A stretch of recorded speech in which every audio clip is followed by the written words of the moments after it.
Madame Joly, oui, par rapport à bonjour, ça va? Ça va bien. Par rapport à cette saisie qu'on pourrait faire des biens russes, je parlais avec des spécialistes il y a quelques semaines de ça déjà qui mettaient en garde contre ce processus-là, disaient que ça pourrait donner lieu à des poursuites. Est-ce quelque chose que vous avez évalué et quel est votre degré de confiance par rapport à ça? Bien, mon degré de confiance, il est haut. Pourquoi? Parce qu'on s'assure qu'il y a un équilibre. Okay. Donc, ce nouveau pouvoir-là qu'on confère dans la loi va nécessairement devoir être géré par un juge. Donc, si le gouvernement veut justement se prévaloir de ce pouvoir-là, on devra avoir une ordonnance du pouvoir judiciaire. Okay. Et donc, en anglais, je dirais, il y a un check and balance. Donc, vous pensez que parce que ça passera devant un juge, ensuite, on ne pourra pas être soumis à des poursuites? Par exemple, ces gens-là qui sont très riches pourraient embaucher de bons avocats et vous poursuivre le gouvernement? Écoutez, les gens sont en charge de leurs propres décisions au niveau judiciaire, mais une chose est sûre, c'est que le gouvernement, au final, on fait la bonne chose pour les bonnes raisons. Donc, on sait qu'on avait déjà le pouvoir de geler les actifs, de les saisir. Là, on va plus loin parce qu'on veut être capable de les vendre et on veut être capable d'utiliser ces profits-là pour soutenir les victimes en Ukraine et aussi aider à financer la reconstruction. Combien vous pourrez ramasser avec ça? Okay, guys, I'll take all the questions. So no stress, I'm here for some time. Okay? Combien vous pensez est-ce que vous avez une évaluation de la valeur de ces biens-là? Combien on va chercher une coupe de milliards? J'ai pas d'évaluation avec moi, mais ce que je sais, par contre, c'est que la loi va aussi permettre d'aller chercher de l'information. Donc, on va pouvoir travailler avec des banques, travailler avec, justement, différentes sources qui pourraient être au courant des actifs des personnes que l'on vise, des oligarques que l'on vise. Yes. Okay, so I'll take all the French and then all the English. Okay. No, but I'll do it. I'll do it. Jugez du sérieux de votre approche. Si on n'est même pas capable de savoir combien d'avoirs ont été saisis jusqu'à maintenant, parce que c'est beau annoncer une liste de sanctions, mais si on ne sait pas combien ont été saisis, combien de personnes quel montant a été saisi spécifiquement, quand est-ce qu'on va le savoir? Et est-ce que vous avez un chiffre à nous fournir? Bien, une des frustrations que j'avais beaucoup comme ministre des Affaires étrangères, c'est justement de ne pas être capable de vendre ces actifs-là, de ne pas être capable de connaître leur valeur. Et c'est pourquoi on a décidé, dans la loi, d'aller conférer au ministre des Affaires étrangères ce pouvoir-là. Et on est le premier pays du G7 à le faire. Et ce qu'on veut faire, c'est qu'on veut convaincre d'autres pays du G7 parce qu'on pense que c'est un peu la faille dans le système des sanctions. Parce que, justement, lorsqu'on arrive avec des pouvoirs très forts au niveau du gouvernement, bien, on est capable de donner encore plus d'impact à nos sanctions. Est-ce que le Canada pourrait devenir un fournisseur alternatif pour des pays comme la Pologne qui se voient fermer les robinets aujourd'hui de gaz par la Russie? La Russie qui arrête d'envoyer du gaz en Pologne et un autre pays dans le voisinage, la Bulgarie. La Bulgarie, oui. Le ministre des Ressources naturelles a annoncé il y a quelques semaines que le Canada allait augmenter sa production qui est par la suite exportée aux États-Unis pour être raffinée et par la suite, bien entendu, le tout est envoyé en Europe. Donc, le Canada fait partie de l'effort mondial. Parce que là, ça prend de l'ampleur. On vient de fermer le robinet. On a déjà des discussions avec les Européens, certainement aussi avec les Polonais et les Bulgares, et ça me fera plaisir de parler avec mes homologues, avec lesquels je suis souvent en contact de ces deux pays. C'est sûr que je ne vous le dirai pas d'avance, parce que pour des raisons de sécurité. Bien, je suis déjà allée en Ukraine, donc bien entendu, mon objectif est d'y retourner un jour. Entre-temps, pour des raisons de sécurité, comme je viens de vous le mentionner. Est-ce qu'elle va ouvrir? Je vais juste finir ma phrase, oui, merci. Donc, l'objectif, bien entendu, c'est de ne pas donner ces détails-là, parce qu'on le sait qu'il y a encore des frappes dans l'ouest de l'Ukraine et que les Russes ont mentionné encore récemment que malgré le fait qu'il y ait des diplomates ou même des ministres des Affaires étrangères qui se retrouvent à Kiev, qu'ils pouvaient viser Kiev. Oui. Est-ce qu'elle va ouvrir bientôt? Mon objectif est d'être en mesure d'ouvrir l'ambassade dans les prochains jours, prochaines semaines. Alors, certainement, on travaille sur plusieurs scénarios présentement. La sécurité du personnel est très importante. Est-ce que ce serait à Kiev ou à Lviv? On regarde plusieurs scénarios. Vous dites que vous voulez convaincre d'autres pays du G7 d'emboîter le pas concernant les avoirs qui sont saisis, qui peuvent être redistribués. Dans vos discussions jusqu'à date, est-ce que vous sentez que ça va être le cas, que d'autres vont emboîter le pas au Canada? Je pense que les ministres des Affaires étrangères et les ministres des Finances se parlent beaucoup de ces questions-là. Parce qu'on sait que nos sanctions ont de l'impact, mais on sait aussi qu'on doit aller encore plus loin. Et donc, il y a beaucoup d'ouverture. I think I'll take in English The now. Prime Minister just said, to his knowledge, Canada has not seized any assets from these sanctions. So what's the point of giving yourself more power if you're not seizing anything? Well, first and foremost, we've been able to, yes, make sure to impose strong sanctions. We've been also able to make sure that there would not be any form of imports from Russia. So we know also that some vessels had to change course because of the fact that there were clear sanctions against companies and individuals that were linked to Putin's regime. That being said, we know that there was a weakest link in our sanctions package, which was the ability for the government to be able to sell the assets that were seized and afterwards to use the profits and to compensate the victims of this war against Ukraine. And so that's why we wanted to show leadership here in the country, but also around the world. And we're the first G7 country to bring up this new power, because we think this will go a long way. But just to confirm what the Prime Minister says, has Canada seized any assets due to these sanctions that it's imposing? So what we've done is when there is a sanction, then the assets are not able to be disposed. They lose their entire value. And so that was the regime that was in place, that was the Emergencies Act that was in place, and the SEMA legislation, but we knew that we needed to go further, so that's why we're using the Budget Implementation Act to go further. How much money is out there? How much money do you think you can seize? Well, I don't have a clear estimation. I just know that the assets of Russian oligarchs in Canada are substantial. What I can say, though, is we know that Russian oligarchs tend to be in other jurisdictions than Canada, particularly in Europe, because of the close proximity and because of their family links, usually that are more in Europe or sometimes in the United States. And so that's why we want to be able to bring this initiative to the table to other G7 countries, because we think it will have even greater impact. Can you talk a little bit about Canada's embassy in Kyiv? Our allies, including the U.S., are starting to reopen their embassy. Is Canada on that path as well, and how quickly can that happen? So definitely our goal is to be able to reopen Canada's embassy in Ukraine. We're looking at different scenarios. I'll have more to say in the coming days. I had the chance to talk with Secretary Blinken yesterday, and definitely we're looking at what our counterparts in the U.S. are doing, what our counterparts in the UK also are doing. Our goal is to make sure that our staff is safe. Meanwhile, our staff is right now positioned in the southern part of Poland, and so we want to make sure also that they continue to help Canadians that would be in Ukraine.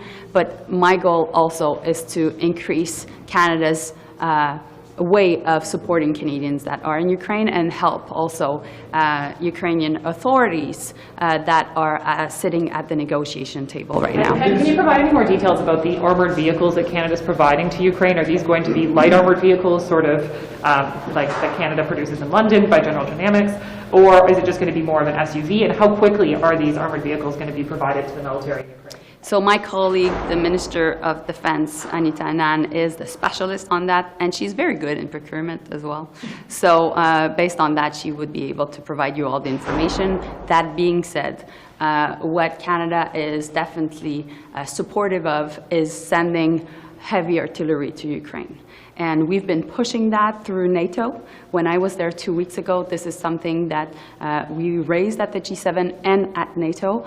And also we want to make sure that there's better coordination amongst allies, and that also that training is possible. As we're moving from a different type of equipment, we need to make sure that Ukrainian forces are also well, not only equipped, but trained for this type of equipment, and therefore these are the conversations we're having.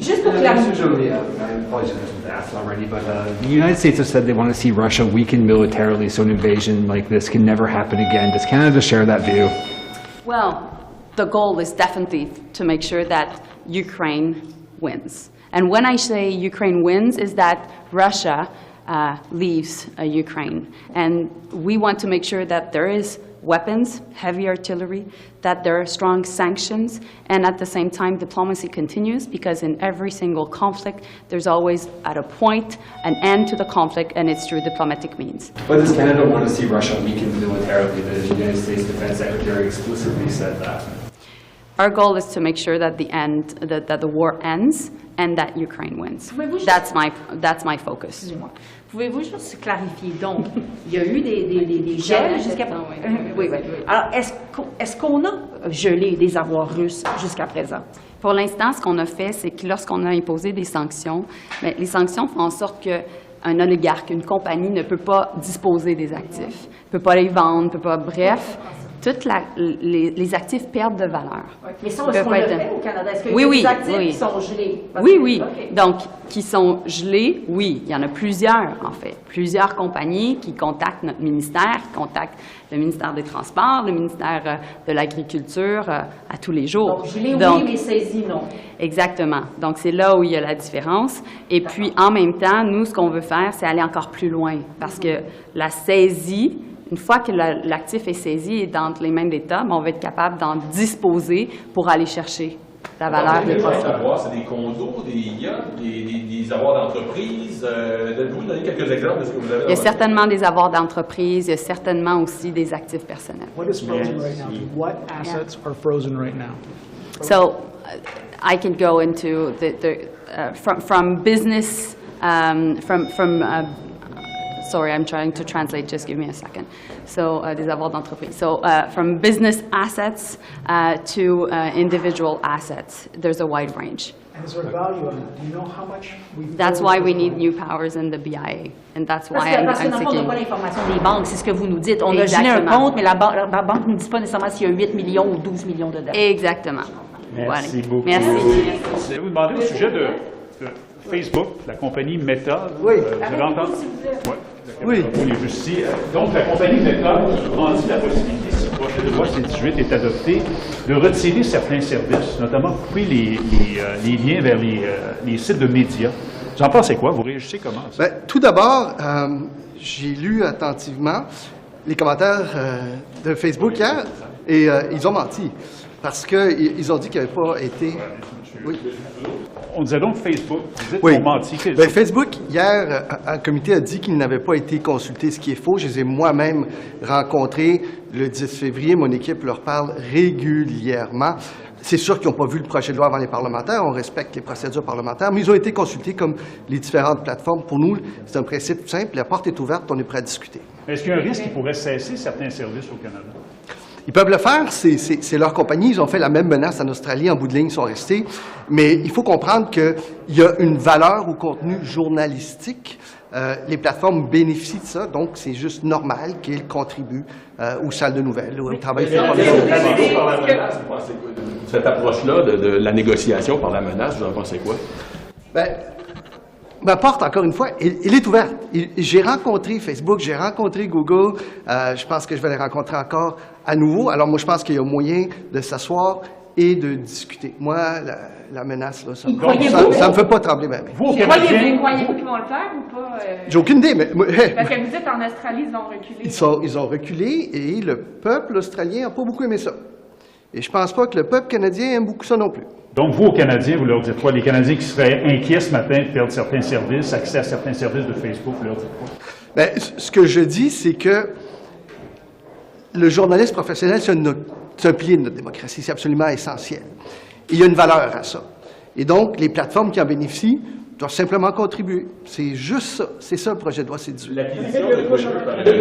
Are you concerned about Facebook pulling some services in Canada because of your legislation? Well, that's their decision. They made the same threat in Australia, and at the end of the day, they stayed.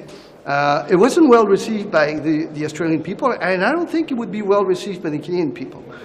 So what we're saying here is that journalism has a value. Platforms benefit from that. It's only fair that they compensate the newsrooms. That's it. Twitter. Sur l'achat de... Ça, on va suivre ça, moi, pour l'instant. Mais avez-vous des craintes? On a vu ce que cet homme a écrit sur Twitter, ce qu'il en pense. Vous êtes un peu à la tête. On jugera, écoutez, on suit ça de très près, on jugera aux actes. Là. Je ne veux pas anticiper non plus ce qui arrive. Mais ce qu'on a besoin, c'est de plus de presse libre, indépendante, non partisane, autonome, mais pas moins. Mais Et C-18 vise ça. Mais vous êtes en train de voir comment on peut combattre le contenu haineux, la désinformation en ligne. Mais là que M. Musk fasse l'acquisition de Twitter, est-ce que ça change quelque chose à la réflexion qui est en cours? Pour l'instant, il n'y a rien qui change. Encore une fois, on suit ça. Je ne peux pas spéculer sur ce qui pourrait arriver. Mais je pense que notre rôle, collectivement, pas juste le gouvernement, mais la société en général et celui du journaliste et tout le monde, c'est de faire en sorte qu'il y ait une presse qui soit autonome, qui pose les questions tough. Moi, là, des fois, ça me tente pas d'avoir des questions difficiles de même, mais il faut que je réponde à ça. Ça fait partie. C'est important de le faire. On est gentil. Oui, mais vous revenez toujours à la presse, mais on parle vraiment de désinformation, mais surtout d'agressivité sur Twitter, les trolls et compagnie. À cet égard-là, vous anticipez un projet de loi de combat contre la haine, les propos haineux. Y a-t-il une crainte que Twitter devienne encore plus un déversoir de ce que vous... Encore une fois, on va voir ce qui arrive. On jugera aux actes. Mais la question se pose sur la présence de haine en ligne, partout, là, sur toutes les plateformes. Et ça, on doit combattre cette haine-là. Parce que la haine en ligne, ça demeure de la haine. Elle est réelle. Alors, ce qui n'est pas légal ou possible de faire dans la rue ne devrait pas non plus être possible ou légal de faire en ligne. Serez-vous prêt à légiférer si Twitter devient un free-for-all? Bien, nous, on ne légifère pas en fonction d'une plateforme. On légifère de façon générale. Et éventuellement, on va légiférer sur la question de la haine en ligne, du contenu qui est inacceptable, que ce soit les partages d'images non consensuelles, de pédophilie, de racisme, de discrimination. Je pense qu'il y a quelque chose à faire. L'Europe vient de le faire. Nous aussi, on est en avant-scène là-dessus. Maintenant qu'il n'y a plus de contrôle sur Facebook, les gens puissent dire n'importe quoi, libeller les gens. Je ne comprends pas votre question. Faire du libelle contre les gens, vous seriez prêt à agir à ce moment-là? Mais, écoutez, il y a le code criminel, d'une part, ça qui amène des limites lui-même à ce qu'il peut se dire ou non là-dessus en ligne. Mais le but d'un projet de loi, c'est de faire en sorte que ce qui est inacceptable, ce qui vient faire mal, ce qui vient faire en sorte qu'il y ait des enfants, des adolescents qui s'enlèvent la vie, ne soit pas en ligne. Et on a une responsabilité, mais les plateformes ont une responsabilité et la société civile a aussi une responsabilité. Posons la question différemment par rapport à Twitter. Vous ne voulez pas anticiper, je comprends, mais avez-vous peut-être un message préventif à envoyer à M. Musk quant à ce qu'il veut faire? Merci beaucoup. Salut tout le monde. Vous m'aimez pareil? Bien sûr. Minister Mendocino, can you just give us an update with the rolling thunder coming in town? Is there any discussion about looking at ways the RCMP can help the Ottawa Police facilitate it? We understand from the Police Services Board there might be a request coming. Well, I would point out that for many residents in Ottawa, last January and February still remains fresh in the mind, and we certainly do not want a repeat of the illegal occupation which took place in this community, which is why I know that the Ottawa Police Services has been in touch with other police services for support, including the RCMP. As you know, those are operational decisions which will be taken independent of the government, but as always, we'll make sure that we provide whatever tools and resources are necessary so that there's public safety and stability on the ground. Quelle aide qui va être apportée, M. Mendocino, justement, en fin de semaine à la Ville et à la police d'Ottawa de votre part? Pardon? Quelle aide va être apportée à la police et à la Ville d'Ottawa de votre part pour cette manifestation? Mais comme j'avais dit juste maintenant, il faut continuer d'offrir des ressources d'appui pour les forces policières ici à Ottawa. Je sais que le GRC est en train de parler avec les forces policières ici à Ottawa et c'est un exercice qui est indépendant de le gouvernement parce que c'est des décisions opérationnelles, mais comme les derniers quelques mois, on va continuer d'offrir des ressources qu'ils en ont besoin. On the cabinet competence question, both for the inquiry and for the parliamentary committee, it sounded between you and Mr. Lametti last night that you may provide some of those documents, but documents that surround sort of like internal deliberations, what individual ministers thought might be off guard. Is that how this is going to work? Well, the way it's going to work is we're going to be transparent so that there can be a review of the circumstances that led to the invocation of the Act. There are two exercises that are going on which are compatible. The first is the joint parliamentary review, which I was very pleased to appear at last night, where we shed additional facts on the basis on which the decision to invoke the Emergencies Act was taken. But equally, we launched the independent public inquiry, which will be headed up by Judge Rouleau, who will have the power to compel witnesses, documents, and information, including some of the classified information, of course, which form part of the basis on which we invoke the Emergencies Act. Can you be clear when you say classified information, if you mean subject to cabinet confidentiality? Well, as I've said before, I don't want to preempt exactly what information the judge may ask I for. know, but would that cover information that's covered under cabinet confidentiality?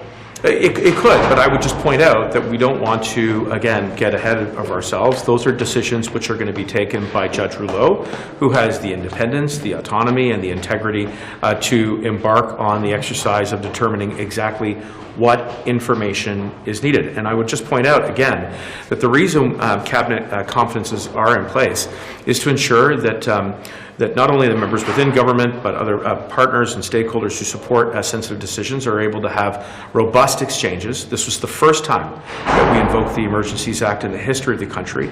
We wanted to get it right. This is not just a sort of a statutory principle. It's a constitutional convention that ensures the proper functioning of government. So it is important that we protect those principles because they foster the best possible outcomes, including with regards to matters of public safety and national security.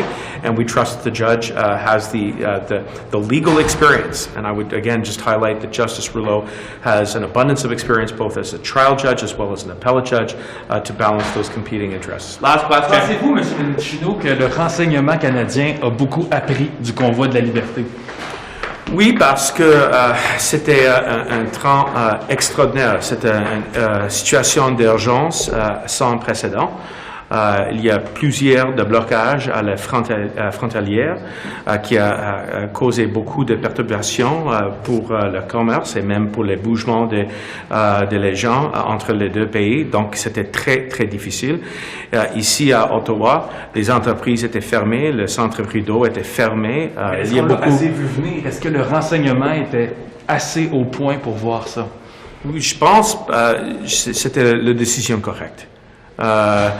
En rétrospect et maintenant, aujourd'hui, parce que le conseil qu'on avait reçu de les forces policières et que les autorités qui existent à l'instant n'étaient pas suffisantes pour restaurer la sécurité publique. Merci. The rate of COVID are still up at the frontier. Was it a wise moment to loosen up all the requirements for flights? So it depends who you ask, because if you, following question period, the Conservatives are saying we're not even easing more restrictions. Look, in all seriousness, every time we add a measure or we remove a measure, we do it after a lot of examination, and we take these decisions very seriously. The high vaccination rate among Canadians, the lessons learned over the past couple of years has enabled us to know more about COVID and to learn more how to deal with COVID. Obviously, COVID is still around, and we're still in the middle of now, I think, 6th wave. So it's really important that Canadians continue to follow current public health measures, including wearing masks. But we feel confident that given what we learned, given vaccination rates, that we are maintaining prudence and that Canadians will be as safe as possible. But your colleague, Mr. Duclos, was saying that the positivity rate at the frontier measured by the arrival test was the data he was observing in order to remove or not measures. But now we see it's going up. So does that surprise you, concern you in any way? We have to keep monitoring those data. That's why we still have surveillance measures at the border. We have these random tests, and we have other questions that travelers are being asked. So that data is very important, and not only for infection rates, but also to track the type of virus that we're catching. So it's important, it's helpful, it guides us in our decisions, and every decision we've made, we feel confident that it strikes the right balance. And sorry, it's at 3-point-something% now, as much as in last Christmas. Is there a threshold that at this point we're going to come back with measures? So look, every time we assess, it's not just only quantitative measures. There are also qualitative assessments that we look at, including risks and risk tolerance. Those things you cannot have as a quantitative measure to it. So yes, we look at the quantitative thresholds, but we also look at the qualitative factors to assess our decisions. Thank you. Treasury Board's reviewing the vaccination mandate for travel, right? So are you looking at anticipating that report? Is there any timeline on when a decision can be made on when other restrictions could be loosened or perhaps changed or altered in some way around vaccine mandates for travel on planes and trains? Every few weeks, I am required to review the mandate because I have to renew the order that I sign. And every few weeks before I sign the order, I consult the experts and look at the justification behind it. So this is ongoing, and when we feel it's right, we will adjust these measures. When's your next review you consider? When's your next review? When's the next time you have to sign this continuing? Oh, I think it's at the beginning of May. What are the main factors that you have to consider? Like when you're speaking with experts, looking at data, what's the threshold you're looking at as to where this is good public policy or where it's obstructive to business, for example? Exactly. So as I said, we try to strike the right balance. And there are quantitative factors and there are qualitative measures. And there are risks that we have to look at. So it's vaccination rates, for example, including uptakes of boosters, infection rates, hospitalization rate, capacities at hospital, etc. So there are a lot of measures that we look, and data. So we're learning more and more over the last several months and several weeks about the behavior of the virus and its variants. So those are all studies that we look at and can take into account. Thank you. Thanks. Thank you.